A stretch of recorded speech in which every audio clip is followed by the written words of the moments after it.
الحمد لله رب العالمين والصلاة والسلام على أشرف الأنبياء والمرسلين وعلى آله وصحبه ومن تبعهم بإحسان إلى يوم الدين أما بعد. محترم حضرات و خواتین، دلوں کے اعمال کا یہ سلسلہ ہم سن رہے ہیں، خاص کر ان حالات میں جن سے ہم گزر رہے ہیں. ہم لوگوں کے دل بہت نرم ہو چکے ہیں اور ہر کوئی اللہ تبارک و تعالیٰ کو راضی کرنے کی فکر میں لگا ہے. اللہ تبارک و تعالیٰ ہم سے راضی ہو جائے اور ہم جن حالات میں ہیں ان حالتوں کو امن سے، سکون سے، عافیت سے، شفا سے اللہ تبارک و تعالیٰ بدل دے. آمین. آج کے اس درس میں یہ بات ہم جاننے کی کوشش کریں گے کہ دلوں کے اعمال اور جسم کے دوسرے اعضاء کے جو اعمال ہیں دونوں کے بیچ میں گہرا رشتہ ہے. اعمال الجوارح، جسم کے دوسرے جو اعمال ہیں، مطلب آدمی زبان سے تسبیح پڑھتا ہے، قرآن مجید کی تلاوت کرتا ہے، رکوع کرتا ہے، سجدہ کرتا ہے، حج کے دوسرے اعمال بجا لاتا ہے.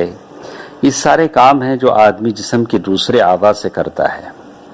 لیکن میرے اور آپ کے جسم میں دل ہے جو سارے جسم کے اعضاء کا بادشاہ ہے. اور اگر وہ دل اچھا ہے تو سمجھیے کہ پھر سارا جسم اور اس سے سرزد ہونے والے جسم کے اعضاء کے اعمال اچھے ہیں. اور اللہ تبارک و تعالیٰ نے اسی کا ذکر قرآن مجید میں کہا کہ دل کا اچھا ہونا بندے کے دوسرے اعمال پر اس کا اثر مرتب ہوتا ہے. اگر گناہ حد سے زیادہ بڑھ جاتے ہیں، اگر کوئی آدمی حد سے زیادہ گناہ کرنے لگتا ہے تو پھر اس کا دل مر جاتا ہے اور پھر اس پر ایک طرح کی تہ لگ جاتی ہے جس کو ران کہا گیا. جیسے اللہ تبارک و تعالیٰ نے قرآن مجید میں کہا کَلَّا بَرَّانَ عَلَىٰ قُلُوبِهِمْ مَا كَانُوا يَكْسِبُونَ، سورۃ المطففین آیت نمبر 14، جس میں کہا کہ اس پھر ان کے دلوں پر وہ تہ لگا دی جاتی ہے اور صرف ان کے گناہوں کی وجہ سے. حذیفہ رضی اللہ تعالیٰ عنہ کی ایک مشہور حدیث ہے جس میں وہ کہتے ہیں رسول اللہ صلی اللہ علیہ وسلم کو انہوں نے یہ فرماتے ہوئے سنا کہ لوگوں کے دلوں پر فتنے اس طرح ڈالے جائیں گے جس طرح چٹائی کے تنکے ہوتے ہیں. چٹائی قدیم زمانے میں اب بھی چٹائی استعمال ہوتی ہے، حصیر جسے ہم کہتے ہیں، اور وہ چٹائی ایک ایک تنکے جما کر بنائی جاتی ہے.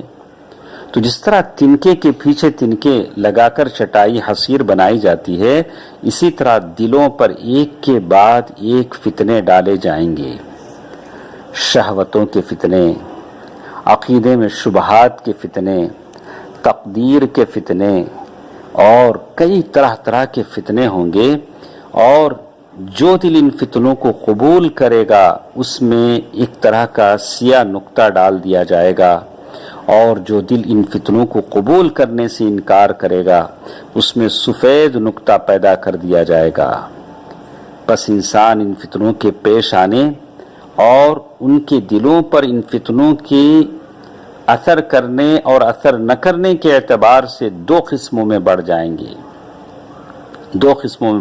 گے. ایک تو سفید سنگ مرمر کی طرح جس پر کوئی چیز اثر انداز نہیں ہوگی. تو سفید صرف سفید نہیں بلکہ وہ دل سنگ مرمر کی طرح سخت بھی ہوگا، کسی فتنے کو قبول نہیں کرے گا اور بالکل اللہ اور رسول اللہ صلی اللہ علیہ وسلم کی تابعداری میں آگے بڑھے گا.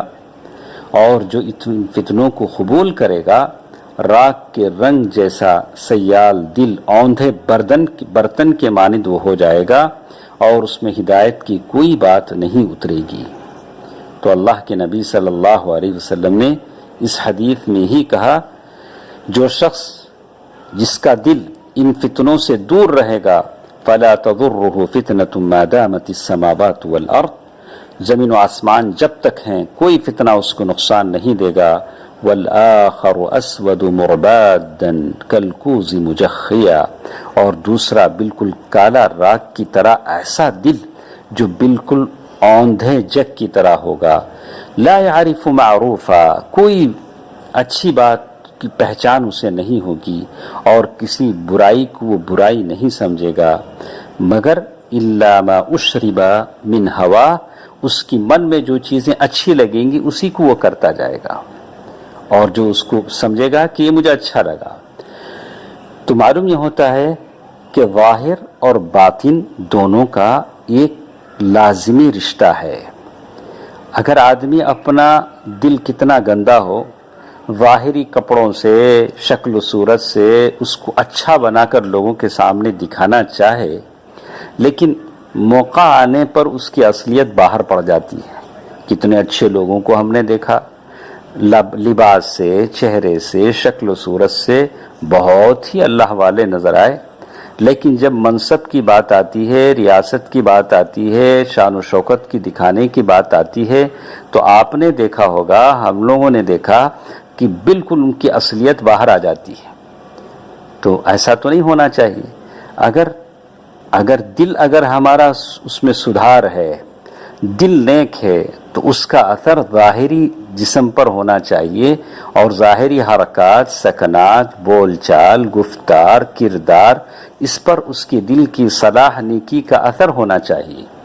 اسی لیے کہا گیا، اللہ کے نبی صلی اللہ علیہ وسلم فرمایا الا ان فی الجسد مضغۃ اذا صلحت صلح لها سائر الجسد، دیکھو خبر آگاہ ہو جاؤ کہ جسم میں ایک معمولی سا ٹکڑا ہے، اگر وہ اچھا ہے تو سارا جسم اچھا ہے، اگر وہ بگڑ جاتا ہے تو پھر سارا جسم بگڑ جاتا ہے، اور وہ دل ہے. تو معلوم یہ ہوتا ہے کہ دل اگر اچھا ہے تو اس کی صلاح کی نشانیاں اور اس کے اثرات آدمی کے زبان پر ظاہر ہوتے ہیں، اور اس کے حرکات و سکنات پر ظاہر ہوتے ہیں.